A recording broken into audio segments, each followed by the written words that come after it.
Sir, may I come in? Yes, come in. Good afternoon, sir. Good afternoon. Good afternoon. Shreyansh? Yes, Yeah, please sit down.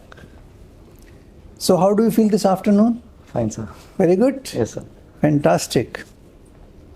So you come from Varanasi, the constituency of the Prime Minister. That is your birthplace, isn't it? Yes, sir. And your mother comes from Prayagraj. So you have the monopoly over all the great places. Okay. So tell me something about Varanasi. Give me a very good description. So Varanasi is considered as one of the oldest cities of the world. Mark Twain wrote about Varanasi that it is even older than the history, older than the legends. And so it is one of the most important sites for the Hinduism religion there. And so it boasts of rich culture, be it in the form of art, in the form of handicrafts, and the song, in music, and in cuisine. So Varanasi reflects where we feel that the ancient times is still alive in the city. You have to make it a little more powerful, you see. Yes, sir. The Varanasi is the city of Lord Shiva, it is the city of Gautam Buddha, it is the city of Ramcharitmanas, this is the city of Kabir, this is the city of silk. You should go like that, you see. You have to come out. It's the city of Ramdas. Okay? Yes, sir. So you have to make some powerful presentation. Okay? Now, economics. You know, economics is very important in the world. All the development happens based on economic principles. So tell me, economics is more important or politics in international affairs? Sir, I believe both are important in their own sense. Tell me, explain to me. Sir, economics ensures that at a macroeconomic level, the growth and the other macroeconomic fundamentals of a country is sound.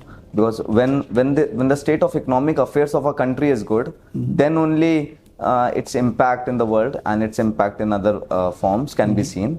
And the role of politics and international relations, that also translates to how the country is going about vis-a-vis the relations. You see, now Russia have a very weak economy. Their GDP is much smaller than India's. But they are very powerful in international relations, much more powerful than we are. Tell me why.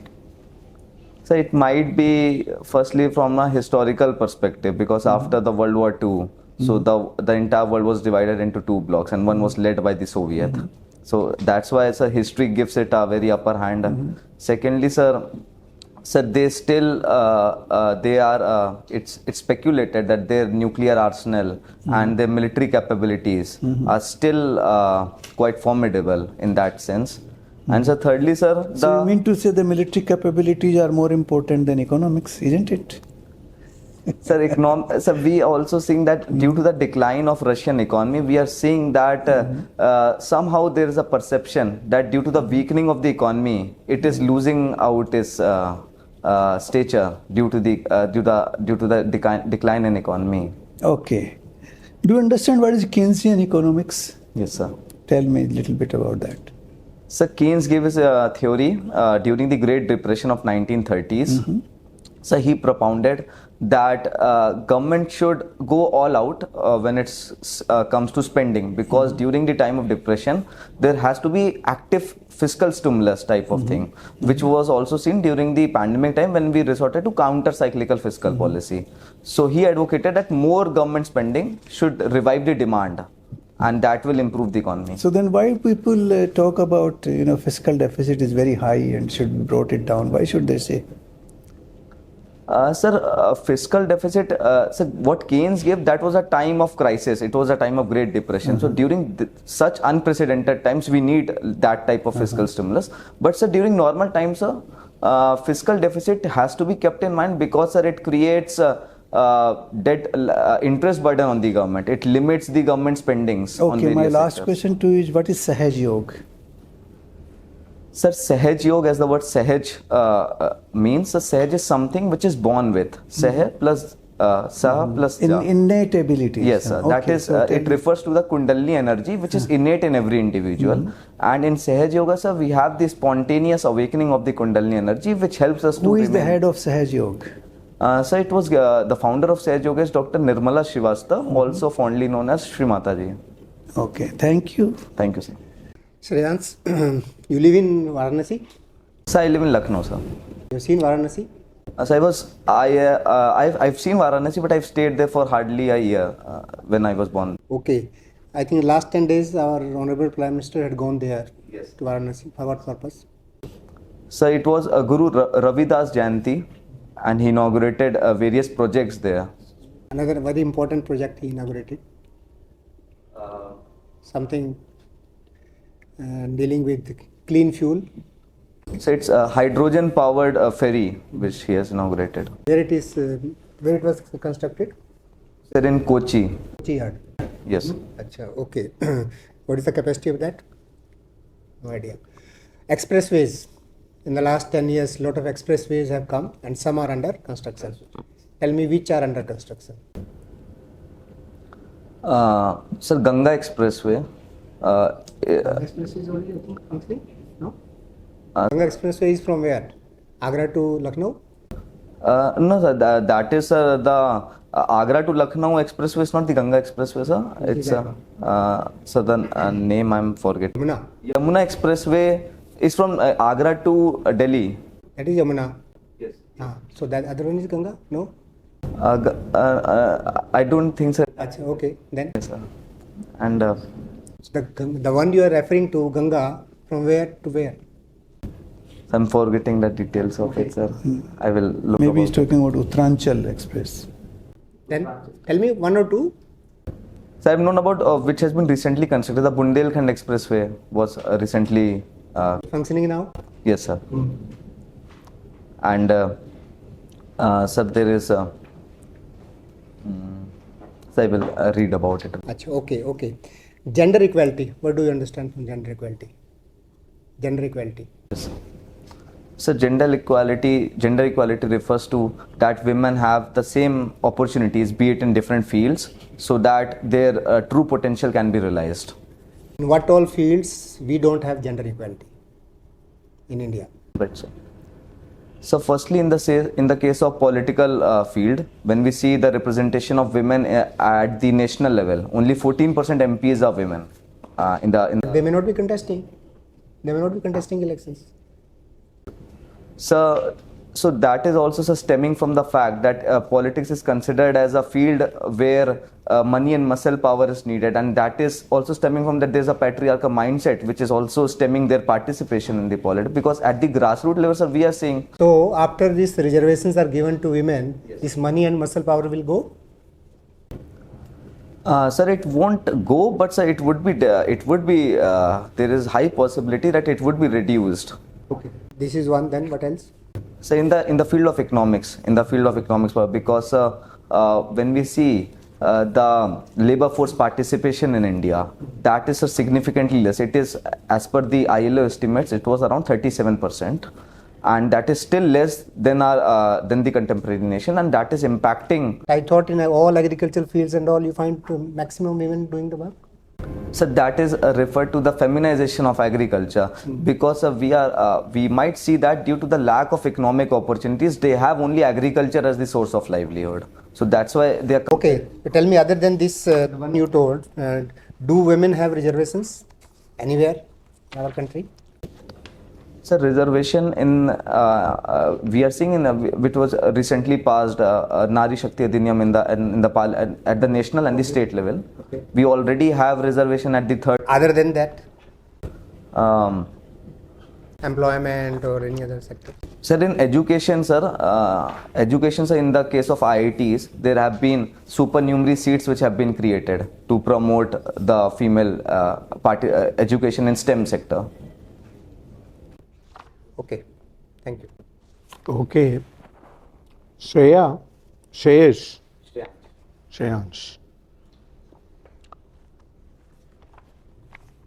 Abhijit Banerjee, Dr. Abhijit Banerjee and Dr. Amartya Sen on development economics and welfare economics.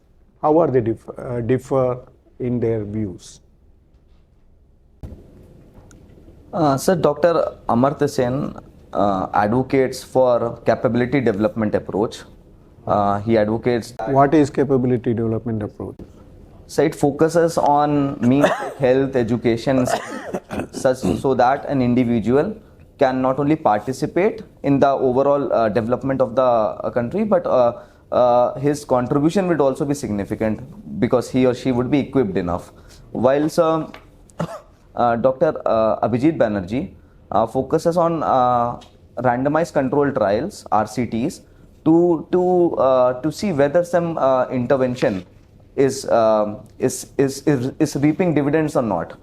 So that type of Okay, what are the policy interventions in Uttar Pradesh which can be something like Abhijit Banerjee's random trials, experimentation? Take care of women related policy interventions. Sir, I can recall of the intervention which was seen in the SHG sector, in the self-help group in the villages. It was seen that women who had active association with self-help groups, the impact of that on the family, impact of that on the child's health and child's education was starkly better compared to the women who are not associated with self-help groups. In policy intervention, suppose government is giving some grant to a family, whether the lady should be preferred or the housekeeper, the man should be preferred. So there have been recent researches which highlights that if we are giving to the women in the household, that is translating to better health and education outcomes of the children. So there are some research which has shown this aspect. That is how it should be. Women-centric policy intervention will improve the welfare of the family. You agree? Okay. Coming to Varanasi, Ganga Action Plan 1985 onwards, Ganga Action Plan 1, 2 and Navami Gange, is the water of Ganges good for bathing now? Sir, as per the recent National Mission for Clean Gangas directive on that, water is of bathing quality in Varanasi. Sure. What is the water quality standard?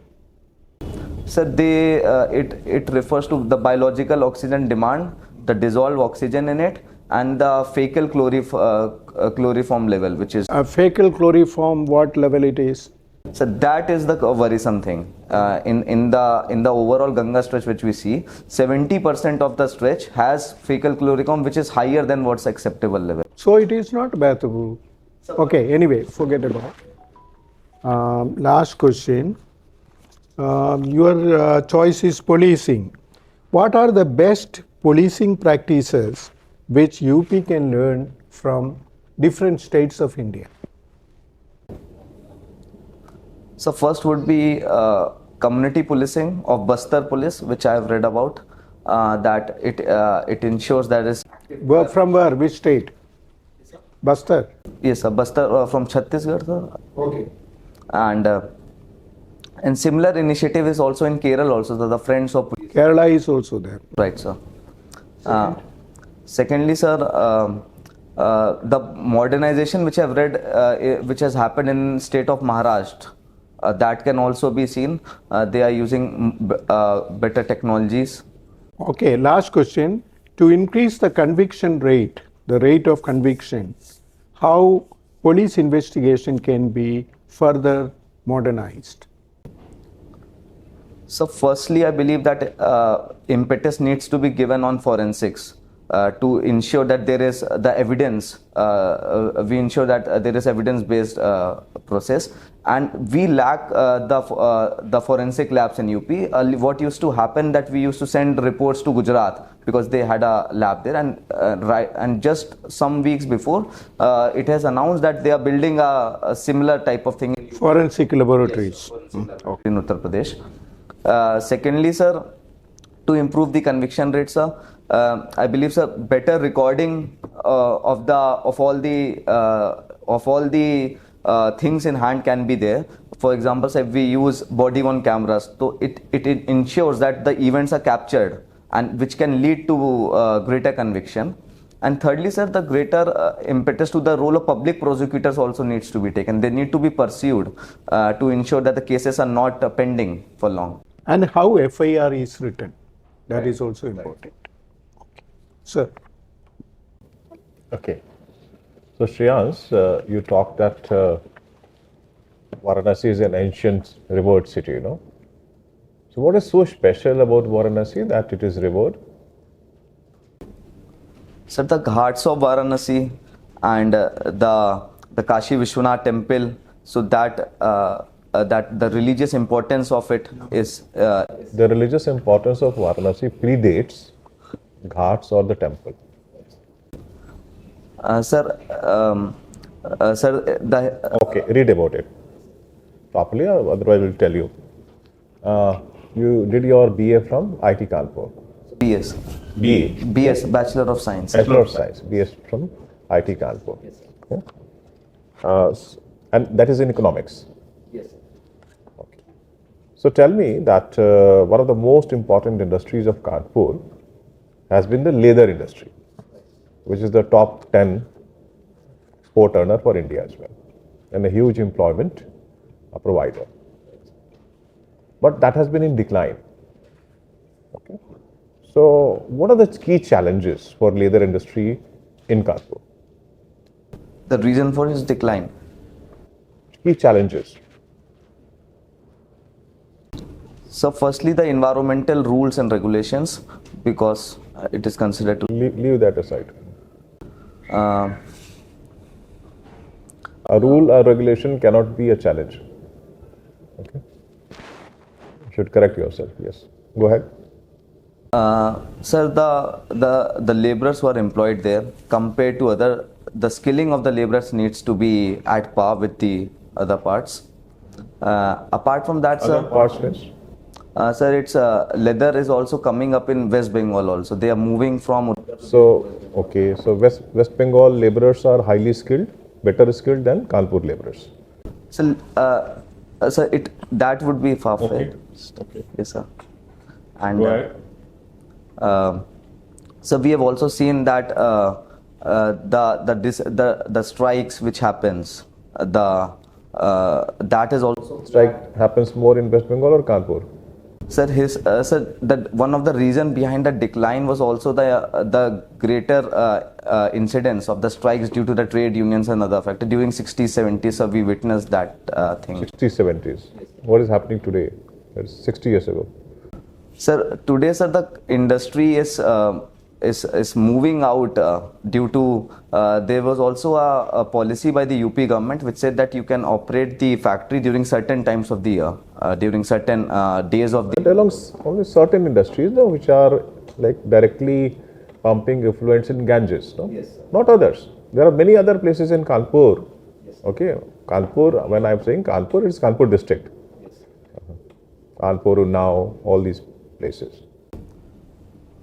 So leather industry, I believe that it was significantly impacted by that rule, by that the state government's policy of operating. Okay. Yes, sir.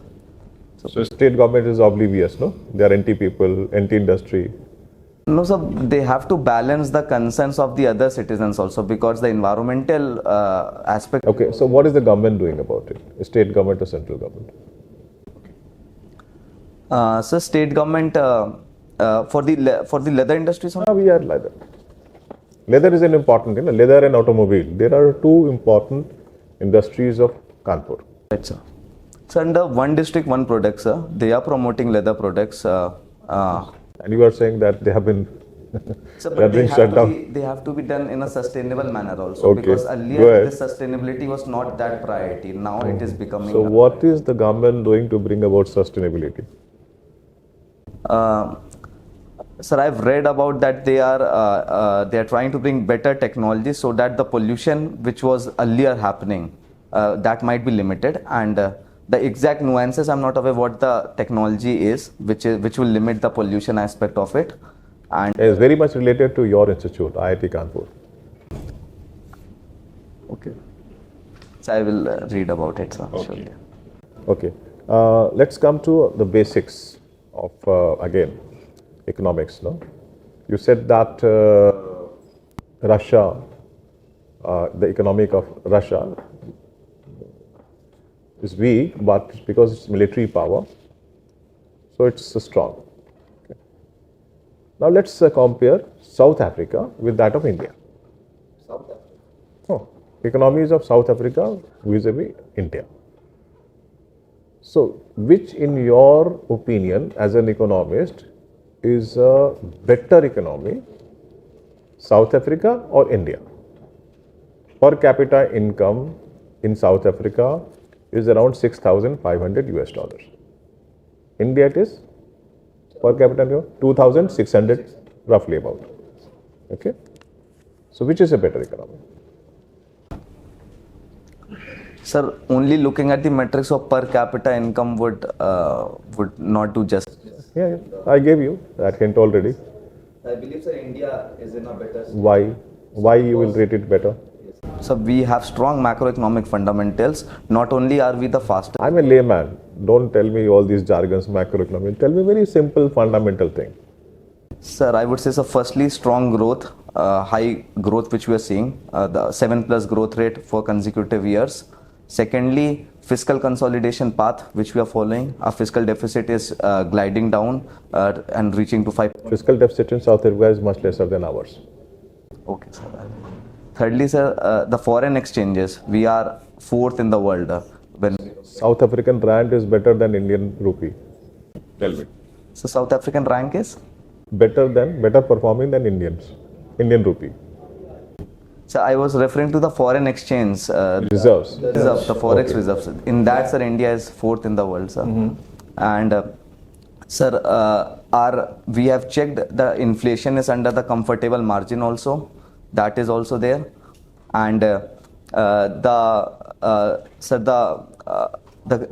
deficit which we have, the current account deficit and the fiscal deficit which we earlier referred to, so that lends a good stability to our Indian economy. And so comparing South Africa, the population of South Africa, and comparing to India, so per capita would heavily be favoring countries which have a smaller population compared to the countries which. That should not be the case. That should not be the case. Anyway, yeah, I'll end here. Okay, I'll give you some feedback. Good afternoon, shreyansh. So you're talking about the fiscal stimulus during crisis. When there is already crisis, when there are the private players who are not investing, what good that fiscal stimulus does?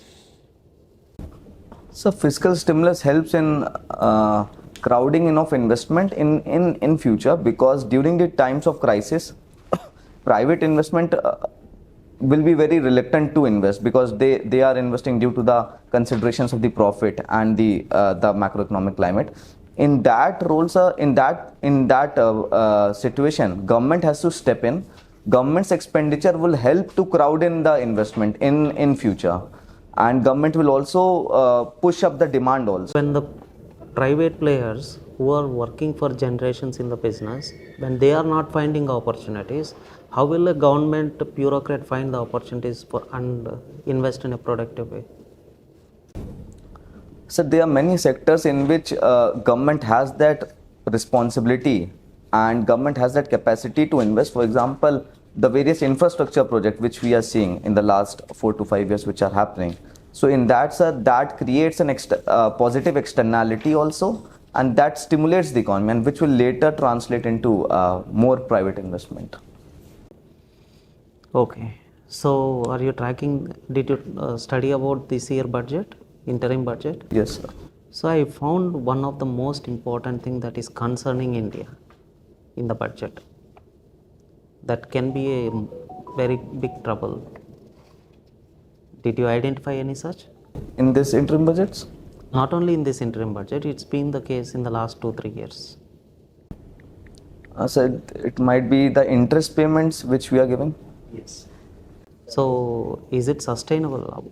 Do you know what percentage of our revenue receipts goes towards interest payments? So I'm not exactly aware of the number, but it's roughly around 30% of the. 30% of the revenue receipts and 20% of the overall government expenditure. It is far more than our income tax revenues and corporate income. Now, how is it that India's debt is sustainable in this case? Sir, our debt is sustainable because we have to look at the interest rate growth differential, which the economic surveys also talked about. That when the interest rate growth differential is negative, our growth rate is much higher. So that ensures that our debt is sustainable, and we also have limited external exposure of the debt. Our interest rate is growing very fast, at a very fast rate, year on year. Yes, sir. But sir, the interest rate growth differential, which is the difference between interest rate and the growth, it's still negative. So that shows that there is debt sustainability. Interest rate in the last 3 years has grown by 50%. Now, which growth differential you are talking about? So it was referred to in the economic survey also that there is no issue regarding the debt sustainability because the growth rate is comfortable enough to ensure that the debt can be paid off. Okay. Have you heard of interest rate trap? What's Interest rate trap. It is said that many of these European countries are into this interest rate trap. of interest rate trap, sir? Okay.